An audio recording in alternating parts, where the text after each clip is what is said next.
Nah, teman-teman, saya memberikan satu tema perenungan itu aku capek gitu ya. Kata ini rasanya kita mungkin sering ucapkan ya. Setiap kita itu sering kali mengalami satu situasi yang memang benar-benar capek gitu ya, lelah.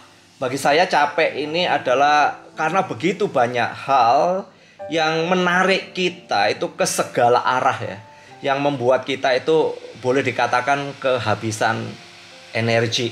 Nah, mulai dari urusan rumah tangga, urusan pekerjaan, urusan pelayanan, membuat kita itu jadi hektik banget itu. Sehingga apa? Kadang-kadang kita itu jadi stres-stres sendiri gitu ya.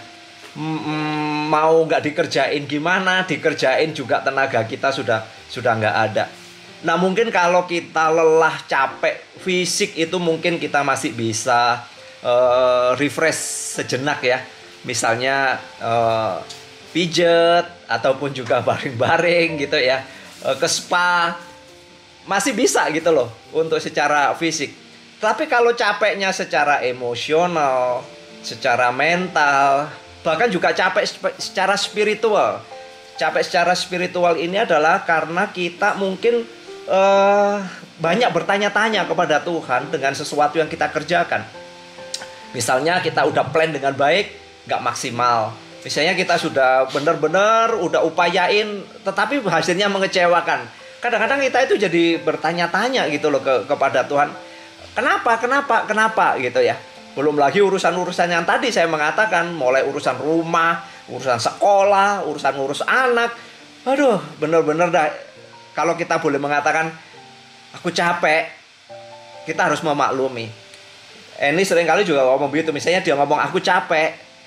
Ya, sisi yang lain saya coba melihat bahwa capeknya ini yang mana nih gitu ya.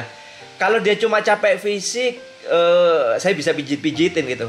Tapi kalau kemudian yang capek itu emosionalnya, nah ini saya nggak banyak kata. Saya biasanya diem aja dah. Saya bisa tepuk-tepuk. Ya udah, saya no comment. Saya nggak akan banyak-banyak bicara gitu loh. Karena apa?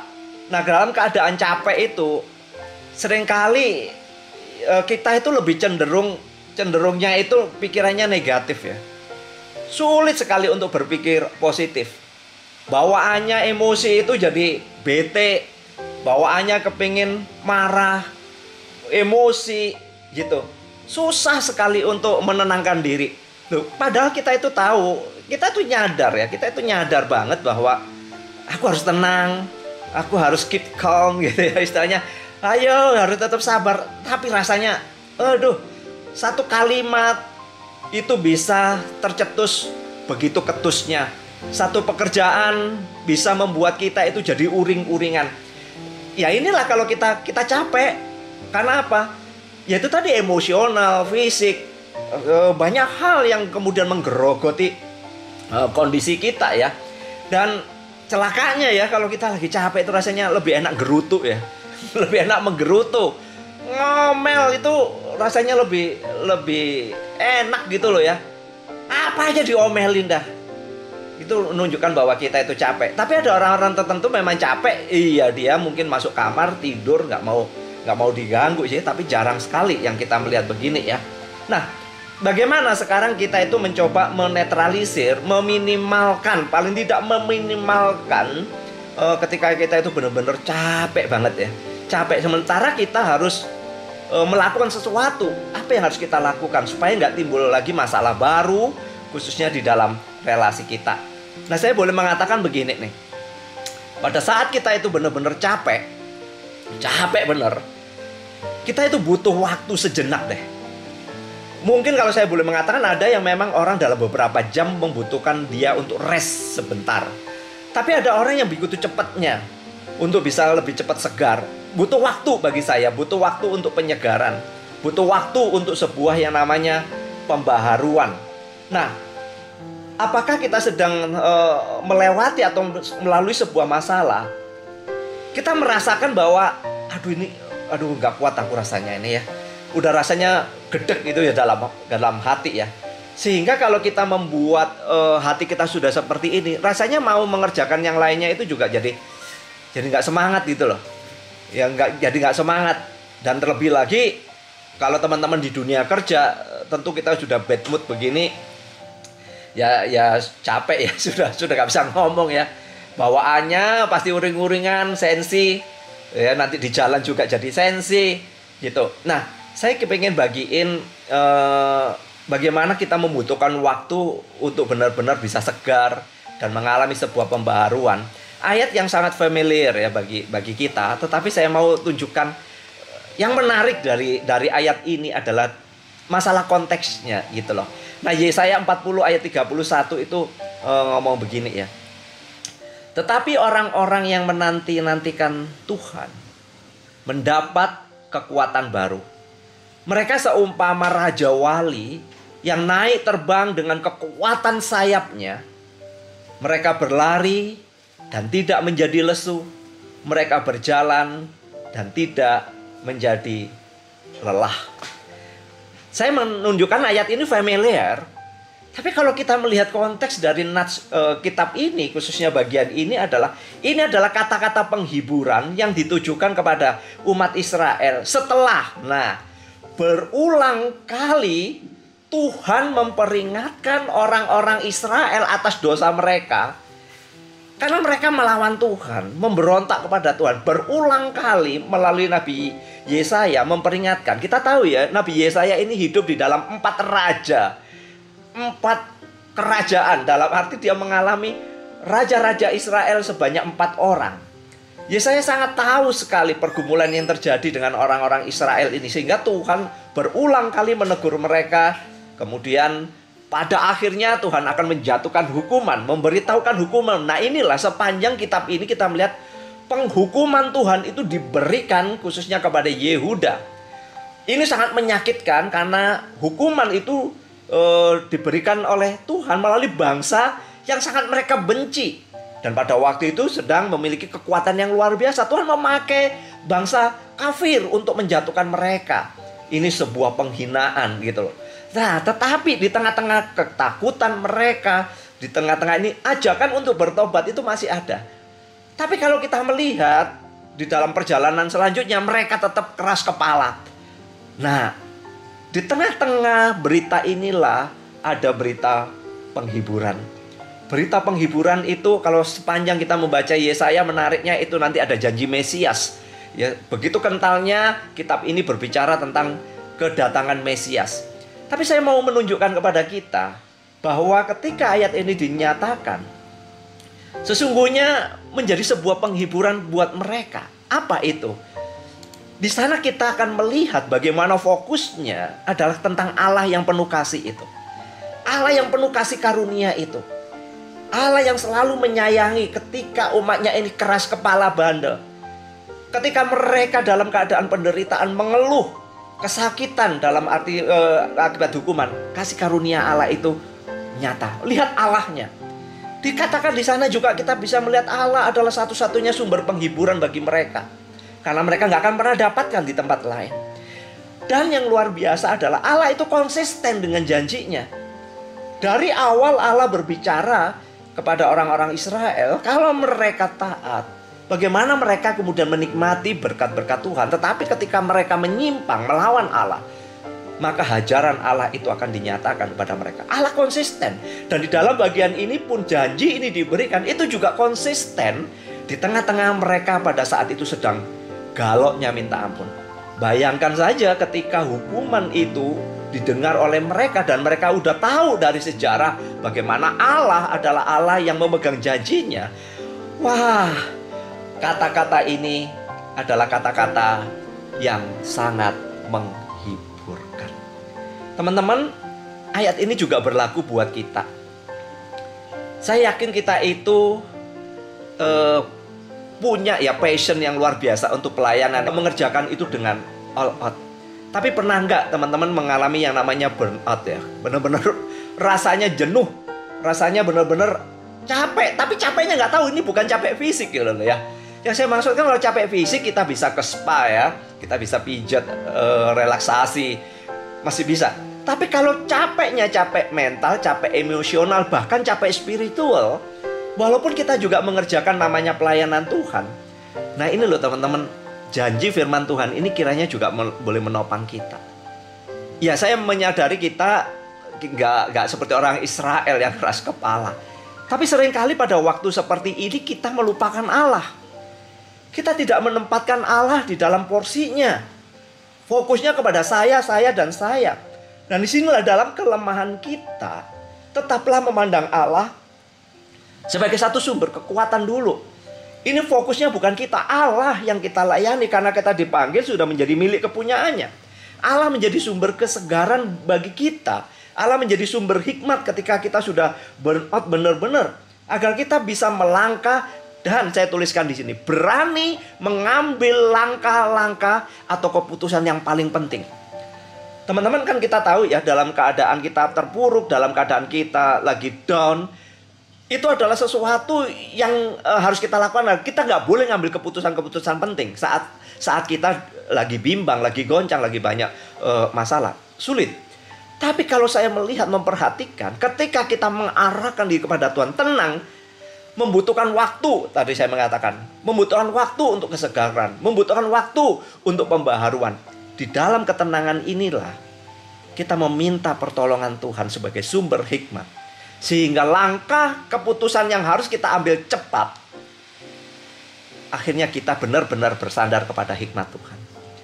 Saya menunjukkan ini adalah bukan karena kemudian kita, doa kita, pengharapan kita yang hebat. Bukan. Kembali lagi kepada Allah yang Maha Kasih itu, yang sudah menyatakan kasih-Nya melalui Yesus Kristus. Janji Mesias itu digenapi di dalam diri Yesus. Sehingga ketika kita mendengar, ketika Tuhan Yesus berkata kepada kita, marilah kepadaku, semua yang letih lesu, berbeban berat, aku akan memberikan kelegaan. Lihat, bandingkan dengan Yesaya tadi. Ketika janji itu diberikan kepada orang-orang yang Israel, janji ini berlaku kepada kita dan itu benar-benar terwujud di dalam diri Yesus. Pikulah kuk yang kupasang, belajarlah kepadaku karena aku lemah lembut. Lihat, aku lemah lembut, rendah hati, dan jiwamu akan mendapat ketenangan sebab kuk yang kupasang itu enak dan bebanku pun ringan. Lihat, fokusnya bukan kembali kepada kita. Kita yang bisa membereskan masalah, bukan. Saat kita mengatakan aku capek, fokus kita capeknya kita. Saat kita mengatakan aduh aku lelah, fokusnya adalah kepada diri kita. Nah, inilah saya mengatakan, teman-teman, kondisi inilah yang membuat kita jadi seringkali fokus kepada diri kita. Apa yang kita kerjakan, semua fokus kepada penilaian diri kita. Tapi ketika kita mendengar apa yang dikatakan oleh Tuhan Yesus, fokusnya benar-benar berubah. Bukan lagi kepada kita, tetapi kita mengarahkan kepada Kristus. Tuhan itu sangat ngerti kondisi kita. Tuhan itu, saudara, tahu keterbatasan kita. Dan yang menakjubkan itu, Tuhan tahu apa yang paling kita butuhkan di saat kita lelah. Sekali lagi, saat kita lelah, Tuhan lebih tahu apa yang kita butuhkan. Namun terkadang nih, problemnya kita, kenapa kita itu menjadi tambah stres? Karena kita nggak mau dengar apa yang Tuhan katakan.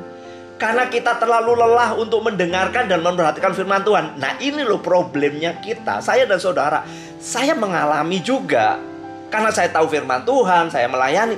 Seringkali juga lelah baca firman, lelah memperhatikan firman, lelah untuk mendengarkan firman, menyelidiki firman. Justru ini kefatalan. Ini kefatalan karena pada waktu lelah tadi saya mengatakan fokusnya kepada saya.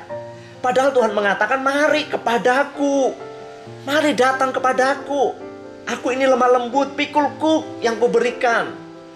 Tapi kita benar-benar keras kepala kadang-kadang. Kita masih fokus kepada diri. Dan kita capek untuk dengerin firman.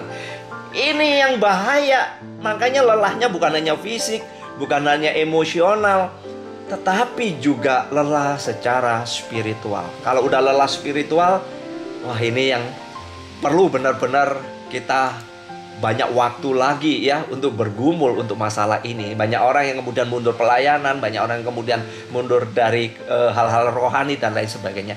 Nah, kita itu lebih cenderung, teman-teman, untuk mencari solusi kesegaran dengan cara kita. Dan itu seringkali membuat kita jadi apa? Tambah capek. Banyak orang lari sana, lari sini kondisinya ya. Tapi ternyata nggak menyelesaikan. Nggak menyelesaikan kan? Tambah capek bukan? mengupayakan ini, mengupayakan ini. Bahkan ada orang-orang yang karena capek di rumah, urusan rumah tangganya, larinya ke pelayanan. Ada orang yang begitu ya. Capeknya di rumah nih, urusan dengan pasangannya, dengan anaknya, larinya ke pelayanan. Bayangin aja saudara, dia antusias pelayanan, tapi keluarganya berantakan. Waduh, saya mengatakan pelayanan jadi pelarian. Orang-orang ini adalah orang yang sebenarnya capek sebenarnya. Di tengah kondisi kita seperti ini, apa yang kita butuhkan? Jika kita dapat mengubah yang namanya perspektif kita dan menganggap kelelahan kita ini sebagai satu kesempatan kita untuk mendekatkan diri kepada Tuhan, maka kita akan mendapatkan sukacita untuk menikmati kasih karunia dan damai sejahtera Tuhan. Sekali lagi, pada waktu kita mau ngambil waktu rileks sejenak, begitu ya, membuat keputusan untuk memperbaharui kembali, mengisi kembali, mencas lagi, saya mengatakan kesempatan yang paling baik adalah diam di hadapan Tuhan. Maka saya kasih 4 kata buat kita. 4 kata dalam bahasa Inggris itu rest, yang artinya istirahat. Tapi ini adalah satu singkatan yang saya mau bagikan buat teman-teman, sesuai dengan 2 ayat yang kita baca dari Yesaya yang diberikan kepada orang-orang Israel dengan latar belakang tadi, kemudian dengan latar belakang kita, orang-orang berdosa yang sudah dikasihi oleh Allah di dalam Yesus Kristus, dan Tuhan menawarkan, mengulurkan tangannya dengan mengatakan, mari datang kepadaku. R, yang pertama itu memang kita harus rehat.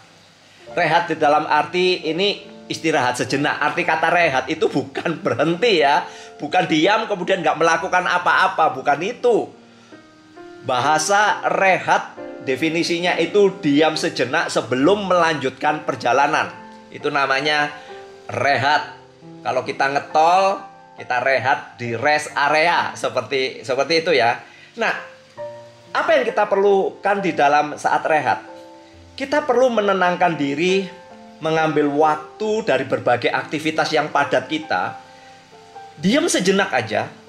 Mungkin kita di tempat kerja kita, di room kita, kamar kita. Ini bukan mager. Sekali lagi, ini bukan mager. Rehat itu beda dengan mager. Tapi benar-benar menenangkan diri di dalam hadirat Tuhan. Itu namanya rehat. Sebelum kita melanjutkan lagi, karena kita akan melanjutkan. Menenangkan diri di hadirat Tuhan. Mungkin kita hanya bisa berbaring, bernafas pelan-pelan, dikeluarkan, dihitung 1 sampai 10. Dan kita mengatakan seperti firman Tuhan, tenanglah jiwaku, gitu ya. Ini bukan sebuah sugesti, tapi benar-benar mencoba menenangkan diri, karena memang semakin kita panik, semakin kita akan capek. Kita belajar dari Tuhan Yesus. Pada waktu Yesus sudah padat ya, padat sekali pelayanannya. Kita melihat Yesus itu selalu memisahkan diri dari murid-muridnya. Dan kemudian dia mencari tempat yang sunyi dan ngapain? Berdoa.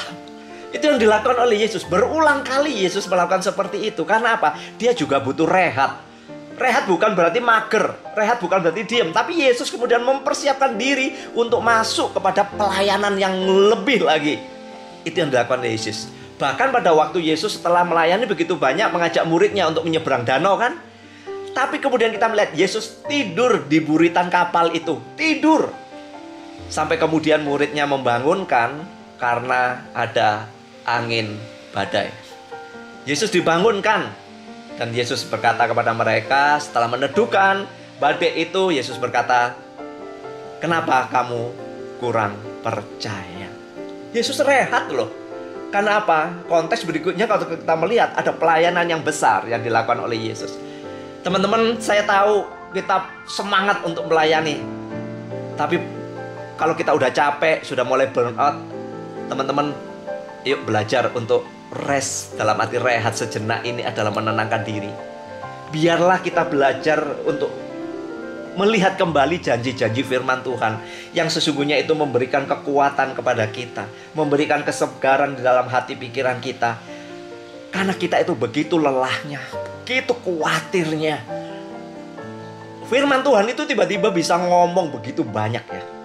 Saya percaya kuasa Roh Kudus yang ada dalam hati kita. Karena Roh Kudus itu pribadi yang dimateraikan dalam hati kita, itulah yang akan menolong kita untuk benar-benar mengalami sebuah rehat. Sebuah rehat. Dalam perjalanan pun kita bisa rehat, bukan? Bukan memikirkan tentang hal-hal yang buruk, tapi memikirkan bagaimana firman Tuhan itu menenteramkan. Kenapa harus rehat? Tuhan sangat memahami kondisi kita, keadaan kita.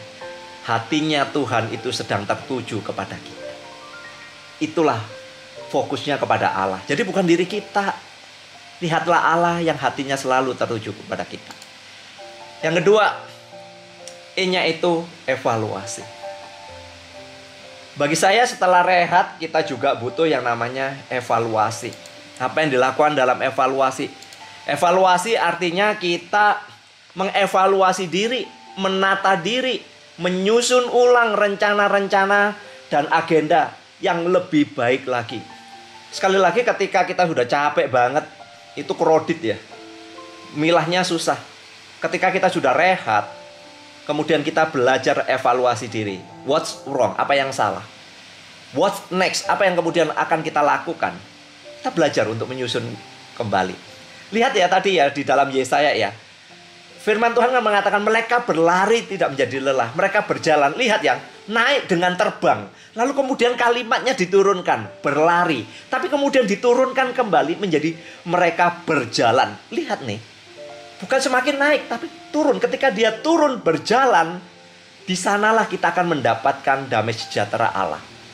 Tuhan Yesus juga berkata, pikulah kuk yang kupasan dan bebanku pun menjadi ringan. Lihat nih ya, bukan Tuhan kemudian semakin memberatkan kita loh. Justru pada waktu kita sudah rehat, ada evaluasi, kita bisa menata diri loh. Menata diri loh untuk menyusun kembali apa yang penting untuk kita lakukan. Teman-teman, ini perlu untuk kita lakukan. Anugerahnya itu selalu menolong kita untuk belajar mengevaluasi diri. Saya pikir ya, kita harus belajar dari seorang nabi ya, Elia. Elia itu luar biasa mengalahkan 450 nabi Baal.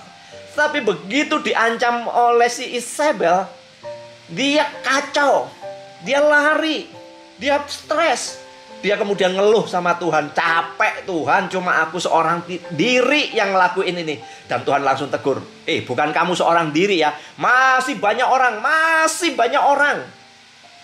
Ini bukan kamu tok loh ya.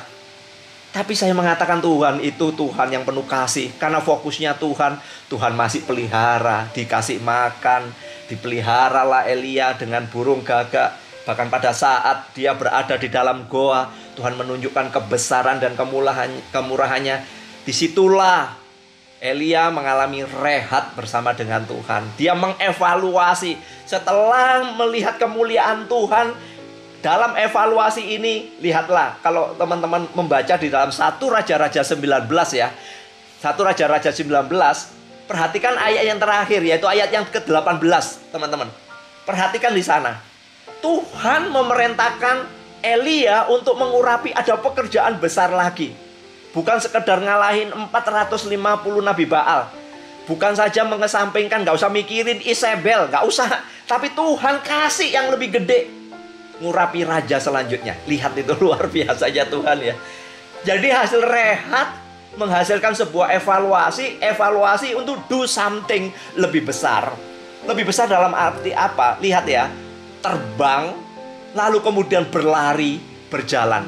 Tuhan mengatakan datang kepadaku, kita melepaskan beban kita, dikasih kuk yang dari Tuhan. Itu artinya bersama-sama berjalan bersama Tuhan. Lihatlah, ada yang luar biasa yang sedang Tuhan persiapkan buat kita. Wah, itu luar biasa loh. Itu yang membuat kita jadi sehat, segar itu loh. Yang S-nya apa ya? Syukur.